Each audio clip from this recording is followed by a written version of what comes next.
Julien Chaz, responsable exploitation et assainissement de la commune de Châteaurenard. Je vais vous présenter aujourd'hui donc la mise en place d'une politique de gestion des flux industriels sur la commune. Dans un premier temps, je vais vous expliquer pourquoi la commune s'est engagée dans une telle démarche. Quel est le contexte de cette démarche? Ensuite, je vais vous parler des enjeux. Vincent Mandon prendra le relais du bureau d'études Serag Engineering pour vous parler également des enjeux, des moyens mis en œuvre et des acteurs de l'étude. Donc rapidement, je vais vous présenter un petit peu Châteaurenard. C'est une ville du nord des Bouches-du-Rhône, limitrophe d'Avignon, de 16 000 habitants. Elle est située sur le territoire donc, de la Carade, comme vous pouvez le voir ici, composée de 13 communes relativement rurales. Et Châteaurenard a on va dire, son activité économique est fortement liée à l'agriculture. De par son MI, son marché d'intérêt national, qui a été un des plus grands d'Europe il y a quelques années, de par ses nombreuses usines agroalimentaires, et ensuite tous les métiers qui en découlent, donc tout ce qui concerne l'expédition, le transport et la logistique. L'eau et l'assainissement à Châteaurenard, donc nous sommes en régie publique depuis toujours, donc depuis que l'eau est arrivée à Châteaurenard, c'est-à-dire le début du siècle. Elle est intégrée directement aux services techniques municipaux, et nous sommes 13 agents mobilisés pour entretenir et gérer 73 km de réseau d'eau potable et son patrimoine, et 63 km de réseau d'assainissement et son patrimoine. Pour entrer un petit peu plus dans le vif du sujet, je vais vous présenter le système d'assainissement global de la commune. Donc, il est constitué de 3 unités de traitement, que vous pouvez voir sur la carte ici, avec leurs bassins versants respectifs. Donc, la première, c'est la station d'épuration Endurance, qui est une voie activée moyenne charge, qui collecte, on va dire, la quasi-globalité des effluents de la commune. Cette station a été mise en service en 2009 et c'est une 17 000 équivalents habitants. Aujourd'hui, on récupère sur cette station 13 000 équivalents habitants plus 1500 équivalents habitants non domestiques. C'est une estimation, ce qui fait à peu près 12%. Ensuite, nous avons au sud de la commune, ici, la steppe de la Crau, qui est une steppe filtre planté de roseaux de 2013, donc très récente, et qui est fait pour 300 équivalents habitants. Aujourd'hui, nous recevons 80 équivalents habitants, dont 10% pareil estimés d'équivalents habitants non domestiques. Donc ici, nous avons surtout des rejets de métiers de bouche. On a un traiteur, un charcutier et un bar-restaurant. Et pour finir, donc la steppe de la zone industrielle des Isques, qui est en bordure de Durance. Donc c'est une station où activée aussi également des années 1970, et c'est une 700 équivalents habitants. Comme vous pouvez l'imaginer, sur une zone industrielle, on a des effluents très très variables qui rentrent dans cette station, mais ce dont on est sûr, c'est qu'il y a quasiment 99,9% d'équivalents habitants non domestiques raccordés dessus. Juste un petit exemple, pour une station de 700 équivalents habitants, on doit recevoir 100 cubes jour normalement, et il nous arrive régulièrement de recevoir 500 cubes jour. Donc, vous imaginez que cette station fonctionne très très mal. Suite à un contrôle inopiné de l'agence de l'eau, nous avons été mis en demeure, suite à des non-conformités, sur l'ensemble du système d'assainissement de la zone industrielle des Isques. Ces non-conformités vont engendrer, bien évidemment, des dégradations importantes du milieu naturel, et comme je vous l'expliquais, ça fait plusieurs années que cette station est en dysfonctionnement, donc cette dégradation a déjà bien commencé. Mais également, elle va engendrer un blocage du développement économique de la zone industrielle, bien évidemment.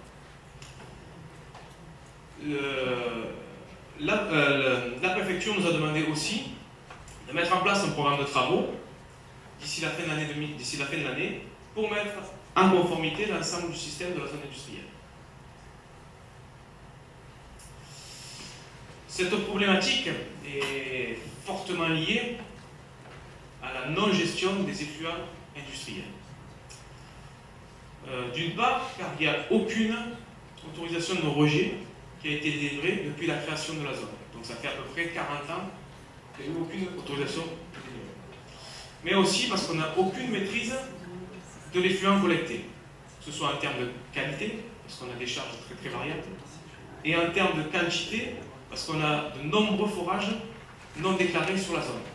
On est à proximité de la Durance, les nappes sont très peu profondes, et on va dire qu'un rejet, un prélèvement abusif entraîne un rejet abusif. Cette problématique est une problématique, donc, comme je vous parle, qu'on retrouve sur la zone industrielle des Isques. Mais elle existe aussi sur l'ensemble du système d'assainissement. Elle est beaucoup moins visible parce qu'elle est noyée dans la masse, mais elle existe quand même. Donc c'est pour ça qu'on a voulu en faire une problématique globale sur l'ensemble du système d'assainissement. C'est pourquoi nous avons décidé de mettre en place une politique de gestion des effluents industriels. Les principaux enjeux et objectifs de la mise en place de cette politique, c'est bien évidemment mettre en conformité le système d'assainissement de la zone industrielle, mais aussi, comme on disait tout à l'heure, de protéger et de pérenniser les autres systèmes, le système de la Durance et le système de la Pau. Pour que ce projet soit une réussite, je vais dire presque totale, il faut impérativement impliquer les politiques locaux à cette démarche-là. Et pour pouvoir les impliquer, il faut arriver à leur inculquer des notions très très importantes. Des notions d'équité entre abonnés et industriels. Aujourd'hui, sur la commune, un abonné paye son eau en fonction de l'eau qu'il utilise et de l'eau qu'il rejette, un industriel ne paye rien. Ensuite, une notion d'équité entre industriels de la zone des Isques et les industriels sur les autres zones. Comme on disait tout à l'heure, avoir cette vision globale par rapport à tous les industriels. Une notion environnementale, bien évidemment, préserver la ressource, protéger le milieu naturel, qui sont des axes principaux de l'agence de l'eau, mais aussi parce que la commune s'est engagée dans la démarche Agenda 21 et que la réhabilitation du système d'assainissement de la zone des Isques fait partie, on va dire, est une action de cette démarche-là. Ensuite, la notion réglementaire, de par la mise en demeure et tout l'arsenal juridique qu'on a en notre possession, que ce soit le code de l'environnement, le code de la santé publique. Une notion patrimoniale, pour pérenniser les investissements récents faits sur le système d'assainissement de la commune. Et également une notion financière, pollueur-payeur, qui n'est pas appliquée aujourd'hui sur la commune. Donc, vu la complexité, on va dire, de ce dossier-là, vu la transversalité entre les différents acteurs qui vont être les partenaires institutionnels, les politiques, les industriels, nous avons décidé de prendre un assistant à maîtrise d'ouvrage pour structurer et formaliser la démarche. Simplement un petit rappel, donc il y a 4 ans, on avait déjà commencé à entamer cette démarche-là, et on a nommé un assistant à maîtrise d'ouvrage. On s'est trompé malheureusement sur le casting, on n'avait pas forcément très bien préparé le dossier. Au bout de 2 ans, l'entreprise, on va dire le bureau d'études a cessé son activité, on a perdu 2 ans et on a eu un rendu très très moyen, vraiment très très moyen. Donc pour éviter de refaire cette erreur-là, en 2013, on s'est rapproché de l'agence de l'eau, de l'ARP et de la CCI pour préparer un cahier des charges qui soit en adéquation avec le besoin. Donc suite à la préparation de ce cahier des charges, nous avons lancé un appel d'offres en 2014 pour nommer, et ensuite on a nommé un bureau d'études expérimenté en la matière, qui est le bureau d'études Sereng Engineering, comme assistant de maîtrise d'ouvrage. Donc je vous laisse avec Vincent Mandon pour la suite de la présentation. Merci. Bonjour à tous. Vincent Mandon, Sereng, si vous dire son impression, c'est historique pour la réalisation de l'étude. Donc bureau d'études assainissement eau potable, et on a deux autres domaines d'activité, l'hydraulique et l'environnement, basés à Montpellier, mais aussi à Aubagne. Monsieur Plutôt, j'espère qu'on est dans la liste des bureaux d'études locaux. Voilà, donc nous on a tout le côté technique pour l'assainissement et aussi les forages, donc c'est une grosse problématique de l'étude. Et comme on n'a pas le côté juridique et réglementaire, on s'est lié avec un juridique, un expert juridique à propos, et un avocat, ça c'est pour la mise en place des conventions de rejet, les autorisations. Donc l'étude, je vais passer vite là-dessus, surtout qu'on en a déjà parlé avant. On a la mise en place de la politique de gestion des effluents industriels, donc on les recense, on les hiérarchise l'étude est sur 3 ans. Pour recadrer un peu notre intervention ici, nous on commence l'étude. On en est au lancement en ce moment. Voilà. La plupart des gens qui ont intervenu étaient déjà en cours ou en fin d'étude, nous on commence. On vous entend d'ailleurs, c'est plutôt rassurant comment on parle. Le but étant de limiter, réduire ces rejets évidemment et mettre en place un modèle économique, autorisation, convention. Voilà. La deuxième partie, donc là c'est spécial à Château-Renard avec cette mise en demeure de la préfecture. On va intervenir de façon plus poussée sur une zone industrielle des Iscles. Donc avec un diagnostic classique des réseaux, de la station et une proposition de scénario à la fin pour mettre en conformité donc, le système. Voilà, ça c'est l'étude. Pour la gestion de l'étude, donc le début on en a ici, on a mis en place donc, un comité de pilotage qui va permettre de faire suivre l'étude, mais aussi des comités techniques qui vont nous épauler au cours de l'étude. Alors pour commencer le comité de pilotage, nous, la volonté dans cette étude, c'est une volonté de la mairie qui est épaulée par l'ARP et l'agence de l'eau qui ont déjà travaillé pour ces études, dans ce genre d'études.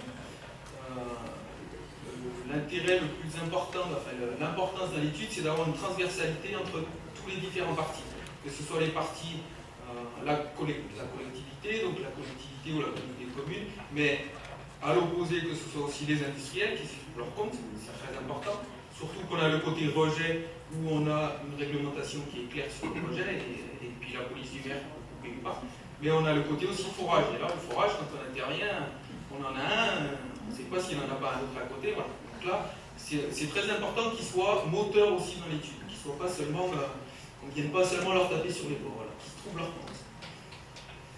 Donc un élu référent à la CARAD, pourquoi on rejoint tout à l'heure la communauté d'aglo, donc la CARAD, va être gestionnaire des zones d'activité très bientôt voilà, sur le site.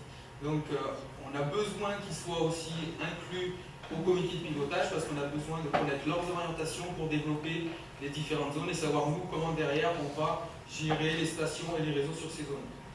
La station qui est à refaire, on ne va pas faire une 1000 si derrière il développe une zone qui double la zone et qu'il faut une station de traitement de 2000. Il faut que tout le monde soit inclus à la base dans les projets. Petit point, donc on a 4 copies par an, ça fait beaucoup, un par trimestre. Ça fait beaucoup, mais ça va permettre d'être toujours attentif aux idées et aux attentes des uns et des autres et de pouvoir avancer de gré à gré tous ensemble. Alors, le comité technique institutionnel, là, c'est vraiment pour l'avancée de l'étude et les façons de faire intervenir les gens et d'aller voir les industriels. Donc, on a l'élu référent toujours à la commune, les services communaux de Nov et Château-Renard, parce que la zone est à cheval sur la CARAD, donc ça c'est la communauté d'aglo, l'ARP et l'agence de l'eau pour leur retour d'expérience et toutes les infos qu'elles peuvent nous apporter, tous les conseils qu'elles peuvent nous apporter. Police de l'eau, ARS, donc ça c'est le terrain. Et en dessous, le point important, on a Château-Renard CARAD Développement, donc ça c'est une association d'industriels, on en a parlé auparavant, et la CCI d'Arles. J'avais prévu de m'étendre là-dessus, je vais m'étendre un peu moins, ça a déjà été dit, mais ça va être ces deux groupements qui vont faciliter le rapprochement entre industriels, collectivités et donc AMO de l'autre côté.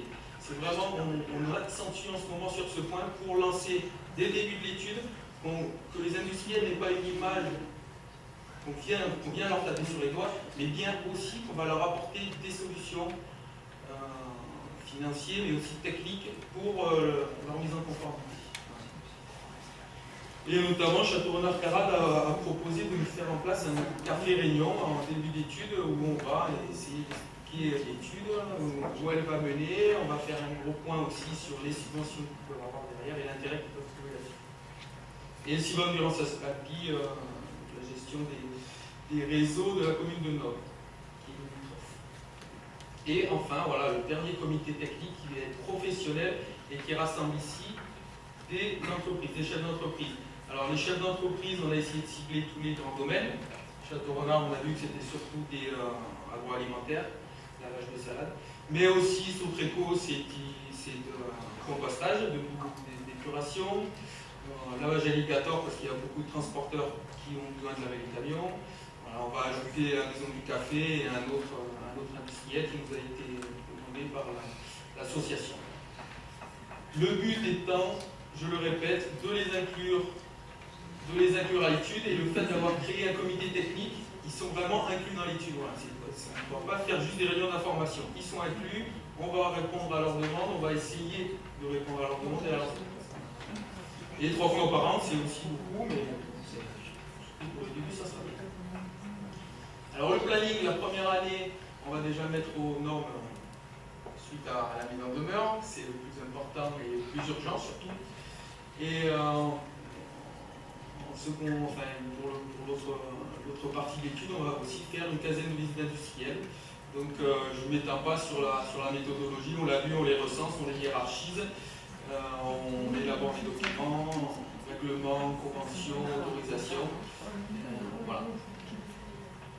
Juste un petit point, pour la visite des 15 premiers industriels, sur Château-Renard, on a eu la chance, nous, maintenant, à Elmo, d'intervenir maintenant, après l'étude qui a capoté il y a 2 ans, que ces industriels soient déjà un peu au courant. Ça fait, depuis tout le temps qu'ils sont installés, il n'y a jamais eu une autorisation, on ne les a jamais embêtés, il y en a qui rejettent dans le milieu, d'autres dans les réseaux pluviales, enfin, on va avoir un peu de boulot là-dessus, ce qui est bien. Mais ils sont déjà au courant du changement qui est en train de s'opérer dans la gestion des effluents et des eaux usées. Et notamment, il y a une partie des industriels qui sont demandeurs d'une mise en conformité. Le milieu de l'agroalimentaire, en ce moment, on est sur l'ère du bio, on va vers le développement durable. Ça peut être une étiquette vendable pour eux. On recycle, on diminue les prélèvements, on recycle les eaux, on rejette pas de polluants. Voilà. Ça, c'est vendeur pour eux. Ça peut faire l'objet d'une norme, etc. Voilà. Donc ça, c'est le point où on essaye de leur mettre la puce à l'oreille. Ça peut être vendeur pour vous, ça peut être commercialement vendable. C'est intéressant. Et ces industriels, donc on va commencer par ceux qui sont vendeurs et qui ont envie de nous voir venir, de nous voir arriver, histoire qu'on ne se prenne pas des coups de bâton de suite. Il y en a la moitié, l'autre moitié, on va peut-être se prendre des coups de bâton. Voilà, donc sur 3 ans, 15 et 15, les années de la fin. Bon. Quels outils on a mis en place? On a mis en place une base de données pour cibler et hiérarchiser ces entreprises. Donc on s'est basé sur les bases de données existantes du CCI et de l'association Château Développement de l'association des entreprises. On intègre différents paramètres, statut administratif, s'ils ont une autorisation, etc., l'impact qu'ils peuvent avoir sur l'environnement, la taille, la synergie qu'ils ont avec l'étude aussi. Et en fonction, on établit un planning de visite. Le recensement est exhaustif. On va mettre en place une mise à jour régulière, alors par la CCI ou l'association des entreprises, on ne sait pas encore. Mais l'intérêt, c'est bien que la démarche soit pérenne. On le voit aujourd'hui, nous, avec les bases de données qu'on a déjà reçues, il y a déjà une partie des données qui sont fausses parce que l'entreprise, ça change du jour au lendemain, les noms évoluent, elle ferme une autre roue, voilà, donc il y a un fort intérêt ici à avoir une base de données à jour régulièrement pour avoir un suivi et pérenniser la démarche quand on sera parti et quand la commune aura la gestion de ses défauts à charge. Des outils de communication, très importants aussi.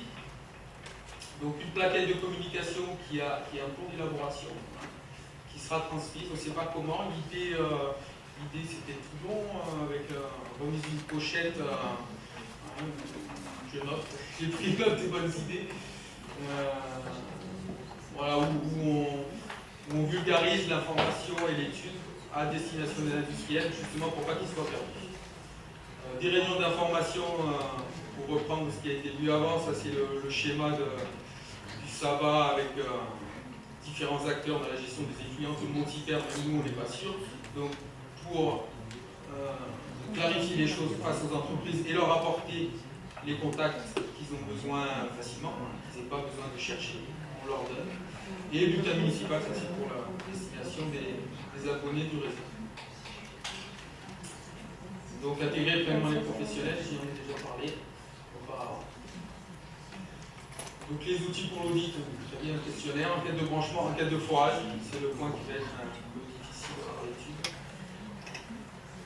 Et à la fin, donc terminer par un modèle économique, les autorisations de rejet, intégrer fortement l'agence aussi pour les subventions, pour les primes qui sont attribuables et aux industries et à la collectivité pour études de travaux, et mettre en place les redondances. Ça sera la fin de l'étude, on n'y est pas encore. Voilà, merci pour votre écoute. S'il y a des...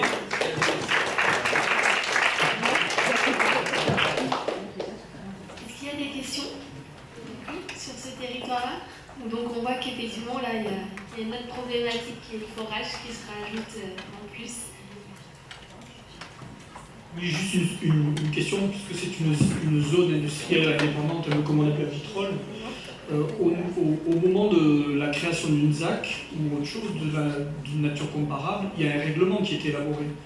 Et quelle articulation qui se fait entre la démarche du service d'assainissement et le règlement de la ZAC ou de la ZEDI, etc. Quelqu'un qui veut. Je n'ai pas de connaissance du règlement pour l'instant. Il faudra se renseigner auprès de château de département, mais... Pour l'instant, il n'y avait pas de côté assainissement dans ces règlements. L'assainissement avait été laissé de côté jusqu'à aujourd'hui. La CARAD peut développer une autre ZAC, et là justement il y aura un règlement qui sera mis en place, qui sera inclus dès le début. Je peux peut-être faire une petite généralité sur cette question-là, en tant qu'animatrice zone d'activité. Donc on voit qu'en effet, il y a encore beaucoup de travail à mettre en interaction les différents services. On en revient à la problématique aussi de la compétence, où du coup, sur le cas concret d'extension, c'est la communauté d'agglomération du coup qui a en compétence la développement économique, mais après c'est la commune qui se charge de l'assainissement. Et donc effectivement on voit qu'il y a encore beaucoup de travail pour mettre en interaction ces acteurs-là pour qu'ils arrivent à travailler ensemble. Peut-être que sur Vitrolles, tu voulais rajouter quelque chose? Sur Vitrolles, on a un peu cette problématique-là, oui, mais à plus grande ampleur, c'est-à-dire que la zone industrielle s'est émancipée il y a 40 ans de manière anarchique. On a privilégié les enjeux économiques. Donc venez, construisez. Les réseaux, l'assainissement, c'est passé au second plan. Et depuis quelques temps, avec M. Loïc Gachon, d'ailleurs, le maire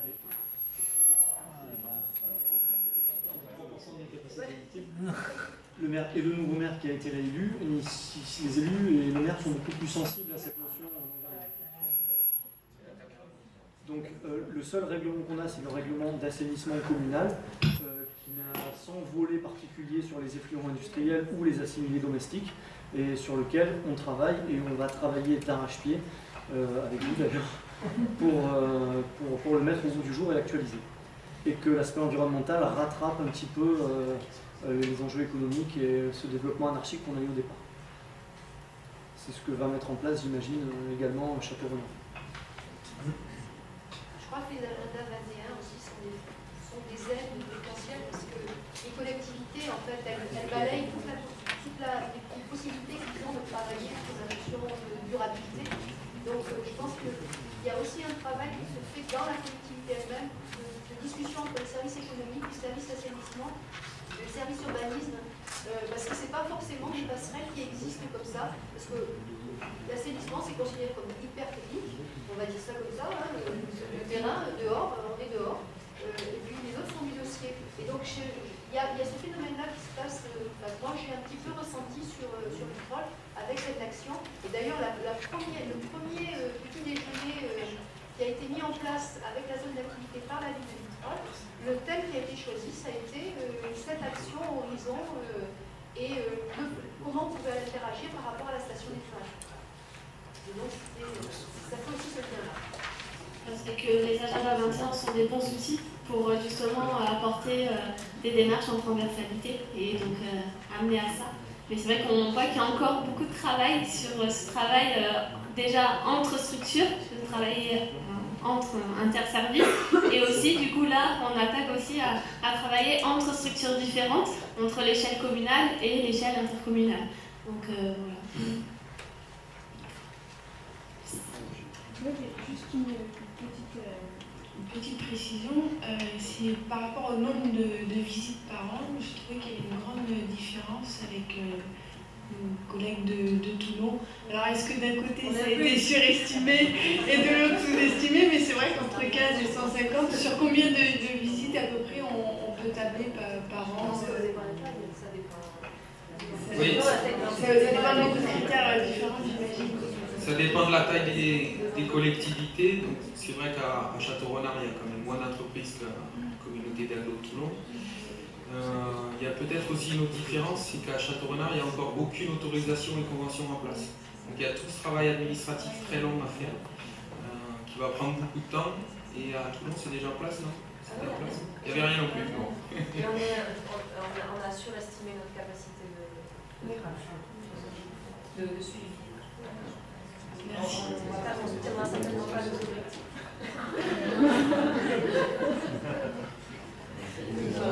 Et on est peut-être aussi un peu en dessous, avec 15, on aurait peut-être pu faire plus. Pour l'instant, on débute, on commence, on ne sait pas trop. L'année prochaine, on sera mieux. On doit faire un diagnostic des réseaux au sein des entreprises aussi, diagnostic forage. Ça peut engendrer une grosse masse de travail, donc on préfère tabler sur un petit nombre et arriver au bout. Il faut être prudent dans l'annonce. Après, c'est vrai que là aussi, les 150 visites s'étaient réunies avec aussi les visites chambres consulaires. C'est les trois personnes qui font. Voilà. Mais parce qu'au départ, quand on a commencé, on pensait qu'on ferait un certain nombre d'audits seuls et on s'est aperçu qu'il faut le binôme pour que ça marche bien. Et il y a deux choses aussi, comme on est en train de se le dire, c'est qu'il y a des petites entreprises, des petits garagistes qui vont y passer 1 heure, 1 heure et demie, on va l'aider, on va lui faire on va l'aider à améliorer ses pratiques, il ne va pas y avoir grand chose derrière, et il y a des très grosses entreprises sur lesquelles on va devoir y revenir plusieurs fois, parce qu'il n'y a pas de réseau, parce qu'il faut faire un traçage au colorant, parce qu'il faut faire des demandes d'analyse, et parce que ça va être beaucoup plus long. Donc voilà, il faut arriver un peu dans le équilibre, mais 150 par an, c'était vraiment surestimé. Merci. Merci beaucoup.